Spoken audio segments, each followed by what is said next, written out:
कभी कभी जान नहीं पड़ता, हमारी इंद्रियां हमारे मन ऐसी जगह फंसा देते हैं कि रात दिन जलते रहो। ये हुई अंदर की मार। बाहर की मार है, हम किसी से द्वेष नहीं करते, फिर भी कोई हमें गाली देता है, कोई निंदा करता है, कोई मारने का प्रयास करता है, कोई उपहास करता है। ये हर भक्त के जीवन में होता है। तो श्रीपाद कह रहे हैं दोनों तरह की मार जो सह गया उसका हृदय बन जाता है इस प्रेम रस का रसास्वादन करने के लिए। भगवान देख रहे हैं पर वो चुप रहेंगे।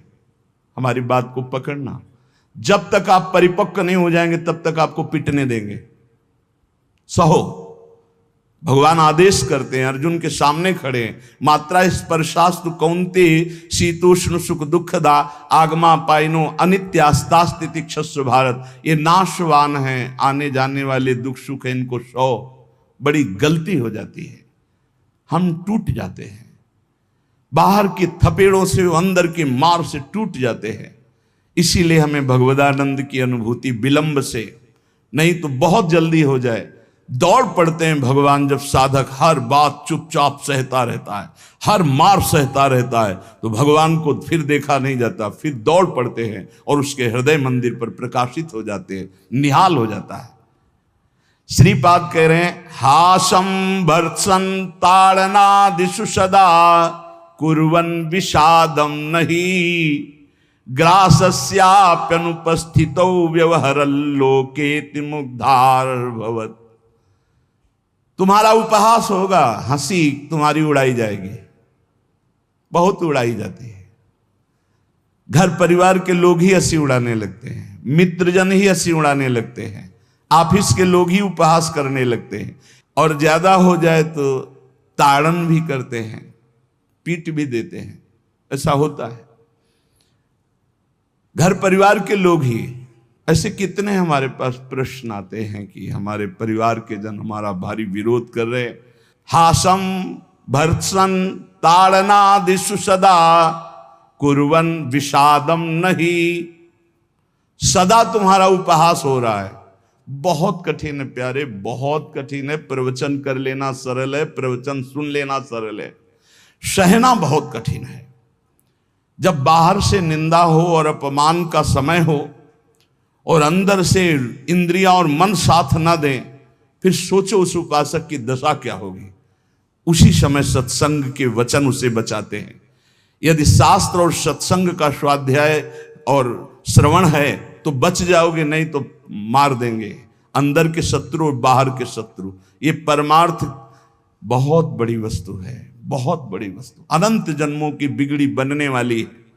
बस गेम है, थोड़ा सह जाओ आगे निकल जाओगे, पर बहुत कठिन है। हम इसलिए कह रहे हैं किसी मार्ग पर चल कर बोल रहे हैं। ऐसे पढ़ करके प्रवचन कर लेना अलग है, लेकिन छाती में वार सह के और फिर कदम बढ़ाना, वो आह ही निकलती है, वो प्रभु का बल ही काम करता है। वो आपको गिराने की कोशिश करेगा, उठाने की कोशिश नहीं करेगा। उठा सकते हैं तो महापुरुषों के वचन और भगवान के वचन जो शास्त्र कहे, बकाया और कोई नहीं। जब ये पढ़ते हैं तास्तितिक्षस्व भारत, सह जा इनको, तो हिम्मत आती है। जो सह गया वही परम पद का अधिकारी हो गया, वही अमृत पद का अधिकारी। हिम्मत बनती, चलो चलो और आगे बढ़ो, सहो। विषादम नहीं, हृदय में विषाद नहीं होना चाहिए। आपका उपहास होगा, तिरस्कार होगा, गाली मिलेगी, निंदा मिलेगी। हो सकता है तुम्हारे मित्र तुम्हारा त्याग कर दें, परिवार के लोग तुम्हारा त्याग कर दें, ऐसा भी हो सकता है। ग्रासस्याप्यनुपस्थितौ व्यवहरल्लोकेति मुग्धार भवत्। हो सकता है कि तुम्हारे खाने पीने की व्यवस्था में भी व्यवधान पड़ जाए। देख लो, तितिक्षु ब्राह्मण को बांध लिया, प्रसाद उसका छीन लिया, उसकी पिटाई की बहुत। एकादश स्कंद में क्या दोष था? केवल भगवान के भजन के लिए दृढ़ नियम लिया था, मौन रहूंगा, बोलूंगा नहीं, चाहे जितना सताया जाऊं, कभी भगवान के मार्गों को नहीं छोड़ूंगा। शुरू हो गया जीवन में उपद्रव उसके। कह रहे हो सकता है कि आपको ग्रास लाभ के लिए भी परेशानी आ जाए, जैसे सुदामा जी को। तुकाराम जी भी महाराज, अभी आगे चरित्र, तुकाराम जी भी महाराज कह रहे हैं अन्न के बिना परिवार त्रस्त हो गया, एक कवल खाने के लिए अन्न की व्यवस्था भी नहीं रही। लेकिन कभी विषाद नहीं हुआ। पांडुरंगा विठल के प्रेम रंग में श्री चरणों में नूपुर बांध करके नाचते सामने, जय राम कृष्ण हरि, जय राम कृष्ण। चाहे जितना दुख हो, कभी नियमावली नहीं टूटी। और कह रहे हैं कि व्यवहार में प्रायः लोग तुम्हें मूढ़ ही समझे ऐसा व्यवहार करना। बहुत विद्वान हो, बहुत ज्ञानी हो, ऐसा करोगे तो फंस जाओगे। अपने को छुपा करके भजन बढ़ाओ। जब तक परिपक्व ना हो जाए तब तक कोई जान न पावे कि तुम इतने भजनानंदी हो, तुम ज्ञानी हो, तुम भगत हो। नैष्किंचन्य महाधनो निज गुणा न स्थापयन करहिचित सर्वाश्चिद वपुषो नमन प्रणयतः सेवस्य वृंदावने। अकिंचनों के परम धन श्री भगवान होते हैं। अपने गुणों का प्रकाश मत करो, बालवत रहो, दूसरे के द्वारा किया हुआ तिरस्कार, अपमान, निंदा, उपहास सह जाओ। हो सकता है तुम्हारी परिस्थिति ऐसी बिगड़ जाए कि भोजन आदि की भी व्यवस्था नहीं, पर चिंता मत करना, पूरा जगत तुम्हें नमस्कार करेगा, ऐसी स्थिति जागृत होगी। ये बात आखिरी परिणाम को जो देखता है वो दौड़ता चला जाता है परमार्थ में। जो वर्तमान में शरीर की व्यवस्था देखता है वो हार जाता है। श्री तुकाराम जी महाराज कह रहे, जब शास्त्र ऐसा कहते हैं, बड़े बड़े संत कहते हैं कि जीव ब्रह्म ही है, बहुत ध्यान से सुनना, बहुत बड़े महापुरुष के वचन हैं, बहुत माल मिल जाएगा परमार्थ में चलने के लिए, बहुत बहुत माला माल हो जाओगे अगर पकड़ लोगे। तुका मन राखो अंकुश अधीन, प्रतिदिन नवीन जागरण, एकांत में बैठ शुद्ध करो चित्त, सो सुख अनंत पार नाही, आय के ही में रहेंगे गोपाल, साधन सुफल घर बैठे। घर बैठे भगवत प्राप्ति का उपाय कह रहे हैं। शास्त्रों में लिखा है, संतों ने कहा है, जीव ही ब्रह्म है, ब्रह्म ही शरीर भाव को प्राप्त होने के कारण जीव कहा गया। बिल्कुल अकाट्य शब्द है, इसमें कोई संशय नहीं। जीव शिवा, शिव जीवा। जो शिव है सब में विराजमान है, वही तत्व है।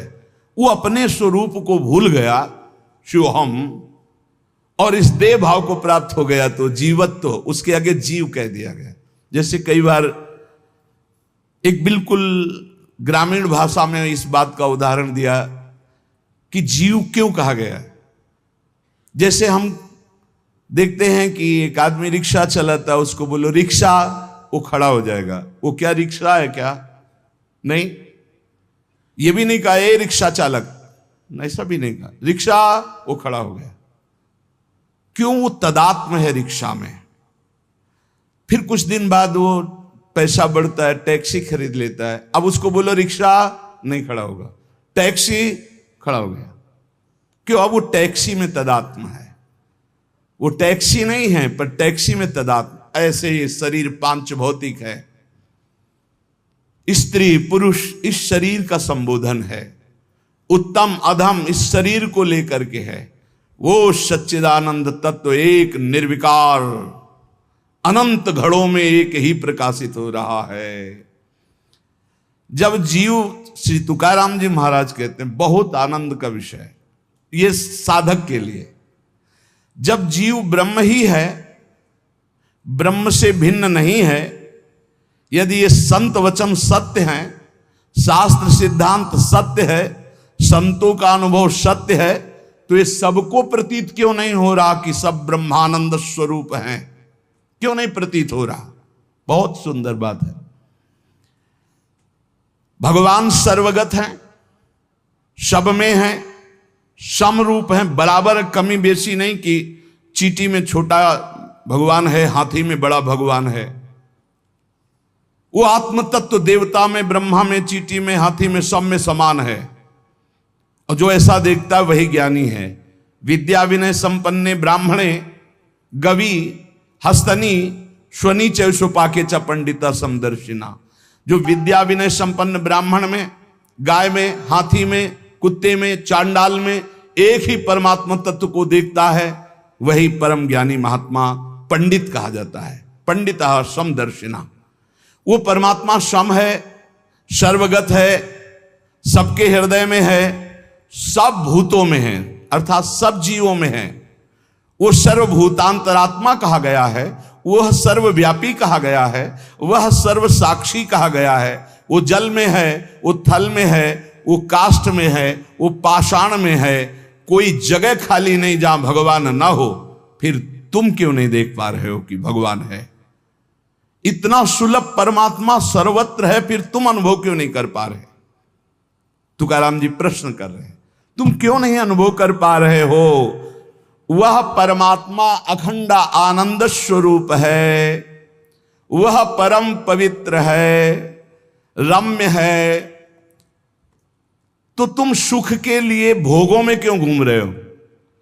अखंड सुख परमात्मा स्वरूप को क्यों अनुभव नहीं कर रहे हो? सब जीव क्यों नहीं दौड़ पड़ते भगवान की तरफ? जब सुख सिंधु भगवान है तो झूठे सुख माया की तरफ लग के क्यों नहीं दौड़ पड़ते? कौड़ी कौड़ी के लिए रात दिन मरा करते हैं, कहीं भी सुखानुभूति नहीं, चिंता शोक भय अशांति। इस संसार से किनारा काट के क्यों नहीं भगवान को प्राप्त कर लेते? ये भाव नदी बड़ी दुस्तर है, मोह माया रूपी, विषय वासना रूपी ऐसा जल भरा है कि इसको काट कर निकल पाना बड़ा कठिन है। संसार इसी दुख में गोते खा रहा है। सुख समुद्र भगवान में क्यों नहीं, जबकि सबके हृदय में, सबके समीप है, सबके साक्षी, सब रूपों में है, और वही आनंद स्वरूप है, और उन्हीं की हम खोज कर रहे हैं, आनंद समुद्र की। पर क्यों नहीं इस संसार से राग हटा के क्यों नहीं परमात्मा का भजन करते? श्री तुकाराम जी कहते हैं, यही सबसे बड़ा आश्चर्य है माया का। यही माया का सबसे बड़ा आश्चर्य है कि आनंद सिंधु भगवान सबके हृदय में है, सब रूपों में विराजमान है। और सही पूछो तो आनंद सिंधु का बच्चा आनंद सिंधु के समीप बिल्कुल है, बस कूदने की जरूरत है। पर वो इधर ना मुड़ करके वो इधर मुड़ा हुआ संसार की तरफ है। जीव ऐसी उल्टी बोली बोलता है कि संतों को उनकी बात सुनकर हंसी आती है। वो उल्टी चाल चलते हैं। भगवान इधर दाहिने, वो सदैव बाएं चलेंगे, बाएं बात वाम मार्ग में चलेंगे। शास्त्र के विपरीत चलना बाएं मार्ग में चलना है। अरे भाई उल्टा बोलना छोड़ दो, उल्टा चलना छोड़ दो, अभी आनंद में डूब जाओगे। अरे पूछो मत, उल्टा बोलना शुरू करे तो कान में अंगुली देने लग की बात आ जाए। उल्टा चल रहे हैं, उल्टा बोल रहे हैं, बहुत विचित्र। और इंद्रियां मन इतने दुष्ट हैं कि पूछो मत, जरा सी चूक हो जाए नरक में फेंक दे, नरक में फेंक दे। सही मार्ग में आओ। मैं प्रभु का हूं,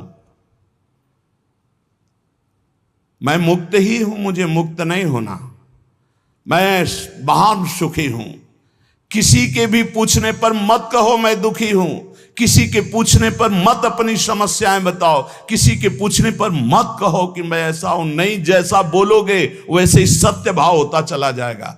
दुख है लेकिन नहीं, मैं दुखी नहीं, ये मन बुद्धि इंद्रियों का खेल है, मैं सच्चिदानंद भगवान का अंश हूं। निकल जाओगे माया से। सचमुच सचमुच चाबी दाहिने घुमाओगे तो ताला तुम्हारा बंद होता चला जाएगा, बाएं घुमाओगे तो ताला खुल जाएगा। मन के अनुकूल चलोगे तो ताला बंद होता चला जाएगा ब्रह्मानंद का। और मन के प्रतिकूल बाएं घुमा दो, अर्थात प्रभु की तरफ, अभी आनंद में डूब। बड़ा दुष्ट है, बड़ा दुष्ट है मन।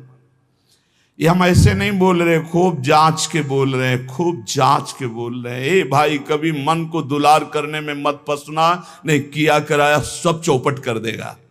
हमारे शब्द लिख लो, जो मन को दुलार करने में फंस गए, जो मन कहे वही करो, नष्ट हो जाते हैं, बहुत बुरी तरह नष्ट हो जाते हैं। जिधर जा रहे हो वो रास्ता ठीक नहीं है। काम क्रोध लोभ मोह मद मत्सर ठग लगे हुए हैं, सब लूट लेंगे, नरकगामी बना देंगे। और यहां आपसे सच्चे हृदय से कहता हूं, वृंदावन में बैठ के कोई किसी का नहीं, सब अपने सुख के लिए प्यार करते हैं। बात बैठा लो दिमाग में, तुम अगर सोचते हो कि किसी को हम प्यार के द्वारा दुलार के द्वारा ठीक कर देंगे, संभाल देंगे, तो वो ठीक होगा कि नहीं, लेकिन तुम खराब हो जाओगे, तुम नष्ट हो जाओगे। ये बात हृदय में बैठा लो। सीधे अपने मन को शासन पे लेकर इंद्रियों को भगवान में लगाकर पावन कर लो तो कर लो, नहीं तो बहुत बड़ा माया जाल है, फिसलते चले जाओगे। संसार की तरफ पीठ करो और दौड़ पड़ो भगवान की तरफ। राधा राधा राधा राधा, यही दौड़ना है। ना अगल देखो, ना बगल देखो, ना पीछे देखो, सीधे आगे देखो, राधा राधा राधा, दौड़ते चले जाओ। ये संसार का प्रवाह जहां से प्रकट हुआ है, उस उद्गम स्थान पे पहुंचना पड़ेगा। उद्गम मूल स्थान कौन है? श्री कृष्ण। ऊर्ध मूल मधा शाखा मस्वत्तम प्रावरभ्यम। सचमुच सचमुच तुम मुक्त हो, तुम सुखी हो। केवल तुम जानबूझकर अपने आप में बंध गए हो। तुम ब्रह्म स्वरूप हो। तुकाराम जी कहते हैं तुम्हें कोई कठिनाई नहीं भगवत प्राप्ति की। तुम भगवत स्वरूप हो, तुम परमार्थ स्वरूप हो, तुम जीव नहीं हो, तुम अपने संकल्प से बंध गए हो, तुम संकल्प से मुक्त हो जाओगे। मैं बंधा हुआ बहुत नीच हूं, ये वो, रोते रहो, जन्म जन्म रोते रहो, कभी ठीक नहीं होगे। अरे तुम भगवान के स्वरूप हो, ऐसा समझकर एक बार हिम्मत कर निकल जाएगा। या कैसे तुम्हें बताएं, बड़े बड़े बुद्धिमानों की बुद्धि में ऐसे अंधेरा फैला करके फंसा ले, उसका नाम माया है। ज्ञानी नाम अपचेतांश देवी भगवती हिसाब बलादा कृष्ण मोहाय महामाया प्रेक्षति। कभी भी मन और इंद्रियों के पोषण की वृत्ति साधक न रख ले, नहीं तो बहुत उसे पछताना पड़ेगा। कोई उपाय नहीं होता जब बुद्धिमान फंसता है। ध्यान रखना, गंवार फंसता है तो उसको उपाय में भगवान दे देते, लेकिन जब बुद्धिमान फंसता है तो उपाय नहीं देते हैं, सारे उपाय हटा लेते। अब देख अपनी बुद्धि का बल। तब जब चिल्ला के रोता है नाथ, तब कहते ये रास्ता है, निकल, अब मेरी बात मान जा। उपासक तभी फंसता है जब हरि गुरु की आज्ञा का उल्लंघन करता, नहीं कोई फंसा नहीं सकता। ध्यान रखना, पाप पुण्य, विधि निषेध, बंधन मोक्ष, जन्म मरण, इनके चक्र में यदि पिसना है तो पिसो, जाओ संसार के मार्ग में। नहीं तो भाग भाग भगवान की तरफ भाग। अभी समय है, मृत्यु के पहले पहले परमार्थ की यात्रा पूर्ण कर ले, नहीं तो पछताना पड़ेगा। जैसे तोता अपने पैरों को ढीला कर दे, छोड़ दे तो उड़ जाए, वो नलिनी में जो फंसा हुआ है। बंदर चने छुहारे का लोभ छोड़ दे तो सुराही से हाथ निकल जाए, ऐसे ही यदि तू भोगों का लोभ छोड़ दे तो शरीर से मुक्त हो जाए, तोते की तरह तू उड़ जाएगा। अहम और मम ये दो हैं जो तुझे बांधे हुए हैं। देह भाव में पुरुष, मम ये मेरा परिवार, मेरा रुपया पैसा, मेरा सब, यही दो बांधे हुए हैं। तू इस संकल्प को अगर छोड़ पाए, अहम और मम को, तो तू उसी क्षण ब्रह्म रूप है, ब्रह्म रूप है। कौन किसको बांधे है? तुकाराम जी कह रहे, कौन किसको छुड़ाता है? अरे सब संकल्प की माया है। तेरा संकल्प तुझे बांधे, एक ओहम बहुत श्यामा, और तेरा संकल्प ही तुझे मुक्त कर देगा। बहुत श्यामा से एक ओहम। ये मन जैसा संकल्प करता है वैसा ही वो बन जाता है। बहुत सुंदर प्रसंग है साधक के लिए। ये मन जैसा संकल्प कर, मैं कामी, उसी समय मन काम हो गया।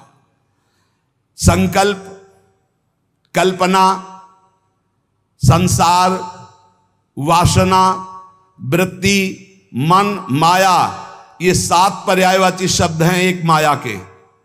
मन,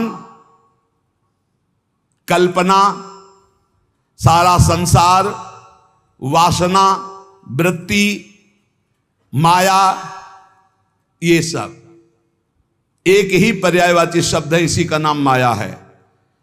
मन में दौड़ रहे हैं, जहां मन जैसे गया। कल्पनाओं में घूम रहे हैं, जिसे कहा जाता है बहुत ज्यादा सोचना, कल्पना करना, ओवर थिंकिंग। संकल्पों में ऐसा कर लूंगा, ऐसा कर लिया है, ऐसा आगे हो जाएगा। वासना, ये भोगा, ये भोग लूंगा, वृत्ति हर समय रुपया पैसा संसार का चिंतन, मन संकल्प विकल्प करता रहता है। यही मैं मोर तय तोर, यही एक शब्द है बंधन। यही शब्द पर्यायवाची शब्दों में इनको कहा गया, संकल्प, कल्पना, संसार, वासना, वृत्ति, मन, माया, लेकिन ये एक ही है। जीव स्वयं से बंधा है, उसे स्वयं से छूटना होगा, कोई छुटा नहीं सकता। केवल उपदेश दिया जा सकता है, साधन बताया जा सकता है, लेकिन चलना तो आपको ही होगा। अहमता और ममता ये दो हैं जिनसे तुमने स्वयं को बांध रखा है। इनको स्वयं से तुम्हें काटना होगा, तभी तुम मुक्त होगे। जे भी तुम्हारे संकल्प भस्म हुए, उसी समय तुम ब्रह्म स्वरूप प्रकाशित हो जाओगे। जैसे उज्जवल सोने का मल नष्ट होता है तो दमकने लगता है, ऐसे ही ब्रह्म स्वरूप आपका प्रकाशित हो जाएगा जिस समय आप भोगों का संकल्प त्याग देंगे। कामना, कल्पना, यही मोक्ष में बाधा पहुंचा रहे हैं। कामना, कल्पना, वासना, मन तुम्हारा, संकल्प। असद्दधाना पुरुषा धर्म सस्यास्य परंतप, अप्राप्य माम निवर्तन्ते मृत्यु संसार वर्तमनि। यदि मेरी बात पर श्रद्धा कर ले तो इसी क्षण मुक्त हो सकता है। वर्ष, 2 वर्ष, महीना, 2 महीना नहीं, कोई संकल्प नहीं, कोई कामना नहीं, प्रभु के सिवा कोई चिंतन नहीं। अब मेरा लक्ष्य भगवत प्राप्ति, अपने स्वरूप में स्थित होना। जीव की अगर ऐसी श्रद्धा हो जाए मेरे वचनों पर तो अभी भगवत प्राप्ति हो जाए, क्योंकि भगवत स्वरूप है पर श्रद्धा होती नहीं ऐसी, इसलिए उसे इतना प्रपंच झेलना पड़ता है। अगर संत महापुरुषों, गुरुजनों, शास्त्रों पर श्रद्धा हो जाए तो बहुत जल्दी भगवत प्राप्ति हो जाए। श्री तुकाराम जी महाराज अपने दृढ़ निश्चय से साधन पथ पर चलते। कथा, कीर्तन, व्रतानुष्ठान, भगवत चर्चा, श्रवण, सदग्रंथों का पाठ और रात दिन गुरु प्रदत्त राम कृष्ण हरि, इसी का जप और इसी का कीर्तन। स्वप्न में बड़े बड़े महापुरुषों के दर्शन होने लगे श्री तुकाराम जी को। नामदेव जी, बड़े बड़े महापुरुष जो नाम जापक, सबसे सानिध्य, सबका, और ऐसा जो उत्तम वृत्ति से साधना करते हैं तो उनको उत्तम उत्तम अव्यक्त महापुरुषों का सानिध्य मिलने लगता है।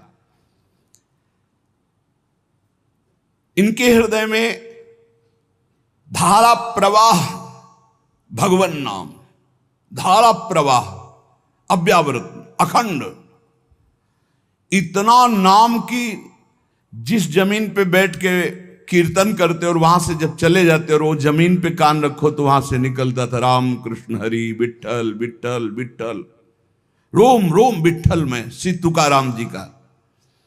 और जब ये अशुभ प्रवाह करते हुए पांडुरंगा राम कृष्ण हरि, जय जय राम कृष्ण हरि, तो कोई ऐसा श्रोता नहीं होता था जिसके आंसू ना जाए।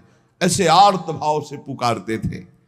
चारों दिशाओं में आनंद छा जाता जब श्री तुकाराम जी नूपुरों की झनकार करते हुए चरणों से नाम कीर्तन करते। 27-28 वर्ष की अवस्था में पूरे भारत में यश फैल गया श्री तुकाराम जी का। महाराष्ट्र में तो था ही, पूरे भारत में फैल गया कि ऐसे अद्वितीय महापुरुष। इतनी कम अवस्था में ऐसी लोक मान्यता, ऐसी प्रतिष्ठा किसी बिरले को प्राप्त होती है। 28 वर्ष की अवस्था में पूरे भारत में श्री तुकाराम जी महाराज का पावन यश। अगर अधकचरा योगी हो तो इसी में फंस जाता है, अपने यश के भोग में फंस जाता है, आगे नहीं बढ़ पाता है। कैसे फंस जाता है? जहां यश कीर्ति हुई, लोग इकट्ठा होना शुरू किए, फिर वो नाना प्रकार की स्तुति गान, नाना प्रकार। एक बार हम जब गंगा किनारे भ्रमण कर रहे थे तो एक वयोवृद्ध महात्मा, भगवत प्राप्त ब्रह्मबोध संपन्न महापुरुष, तो उन्होंने नजदीक बुलाया और कहा, बच्चा हमारी बात को जीवन भर याद रखना, ये संस्कृति है, संसार संस्कृति, जन्म मरण का चक्र। जब तुम्हारा भजन बनेगा तो तुम्हें सरकार कहेंगे, भगवान कहेंगे, और भगवान और सरकार कह के सरका देंगे भगवान से। बचना भगवान कहलाने से और बचना सरकार कहलाने से। निरंतर भगवदाकार वृत्ति की आशा करो कि हमारी वृत्ति भगवदाकार रहे। तो यहां श्री तुकाराम जी कह रहे, प्रायः जब यश प्रकट होता है सच्चे उपासक का पूर्व पुण्य या इस जन्म के भजन के प्रताप से, तो उसी का वो भोग करके संतुष्ट हो जाता है। बहुत ही यश कीर्ति है, बस उसकी साधना फिर जो आंतरिक थी वो शिथिल होने लगती है। लोग स्तुति गान करने लगते हैं तो ये 5 उसे फंसा लेते हैं, शब्द, स्पर्श, रूप, रस, गंध। श्री तुकाराम जी कहते हैं कैसे अब शब्द फंसाते हैं उसे। पहला शब्द है ना, शब्द, स्पर्श, रूप, रस, गंध, तो शब्द फंसाते हैं। माया के द्वारा भेजे हुए लोग आने लगते हैं, माया के द्वारा। भगवान के द्वारा क्यों नहीं कहते? क्योंकि भगवान के द्वारा प्रेमी भक्तों का मिलन होता है, मायावियों का नहीं। माया के द्वारा भेजे लोग आने लगते हैं और वो स्तुति गान करने लगते हैं। आपका तो अवतार हुआ है मेरे उद्धार के लिए, आप तो साक्षात स्वयंभू भगवान हैं, न जाने क्या क्या, न जाने क्या। तो प्रणाम है उनकी वचन को, उनकी श्रद्धा को, लेकिन तुम क्या हो, ये बात तुम्हें ध्यान नहीं भूलना चाहिए, ये ध्यान रखना चाहिए। वो भूल जाता है और शब्द का भोग करने लगता है। बड़ाई के शब्द, सम्मान के शब्द, स्तुति के शब्द, संस्कार जो साधना के पढ़ने चाहे थे वो इस संस्कार बदलने लगे। बहुत ही आगे आप सुनिएगा, बिल्कुल छान छान करके परमार्थ को रख दिया तुकाराम जी ने, होश उड़ा दिया अच्छे अच्छे के। श्री तुकाराम जी कहते सीधे साधे भोले भाले आसपास लोग जमा होने लगे, स्तुति करने लगे। जय हो, तुम्हारा तो अवतार हमारे लिए हुआ है, लिखे हैं, तुम्हारा तो अवतार हमारे लिए हुआ है। बस आडंबर की चादर ओढ़ना प्रारंभ हो गई। अब जो एकांतिक भजन, अंदर चिंतन, भगवत प्राप्ति, आराधना, वो तो सब गोल। अब शब्द ने मार दिया, शब्द में फंस गए। अब अगर कहीं थोड़ी साधना चलती रही तो चमत्कार प्रकट हो जाते हैं, रिद्धियां, सिद्धियां। ये बहुत अच्छे साधकों में होती, कोई साधारणों में नहीं होती। चमत्कार और भीड़ इकट्ठा। वो चमत्कार से जिस पहाड़ पर चढ़ना चाहता था ब्रह्मबोध, भगवत प्रेम, बदल गया रिद्धियां सिद्धियां। इसीलिए गोस्वामी तुलसीदास जी ने कहा है, रिद्धि सिद्धि पेरे बहुआई, बुद्धि लोभ दिखावें भाई, होए बुद्धि जो परम सयानी, तिन तन चितई ना नहित जात। हमारा अनहित हो जाएगा अगर रिद्धियां सिद्धियां स्वीकार कर ली तो भगवत प्राप्ति नहीं होगी। विडंबना ये हुई कि जहां से उसको निकलना था वहीं फंस गया और दंभ करने लगा, दंभ शुरू हो गया। अब लोगों से अपने को श्रेष्ठ दिखाने के लिए नाटक शुरू हो गया। एकांत में चाहे 5 मिनट आंख मूंद के ना बैठते हो, लेकिन जब सामने तो फिर आंख मूंद के बैठ, ध्यान। वो ऐसा भागवतिक स्वरूप, ऐसा भागवतिक नाटक दिखाना। शुद्ध अंतःकरण से चला था परमार्थ ब्रह्मबोध प्राप्त करने के लिए, दंभ और पाखंड का प्रवेश हो गया। तुकाराम जी कहते हैं, मैंने कितनों को गहरा करके ऊपर से नीचे गिरते छाचित्त देखा है, इस माया ने गिराया है। हम बात करते हैं उन सावधान साधकों के लिए जो भगवत प्राप्ति के लिए चल रहे हैं। बहुत चलनी लगा करके एकदम एक भी जैसे दाना दाना एकदम चमकता हुआ, कोई कूड़ा करकट नहीं, ऐसी वस्तु दे रहे हैं श्री तुकाराम जी।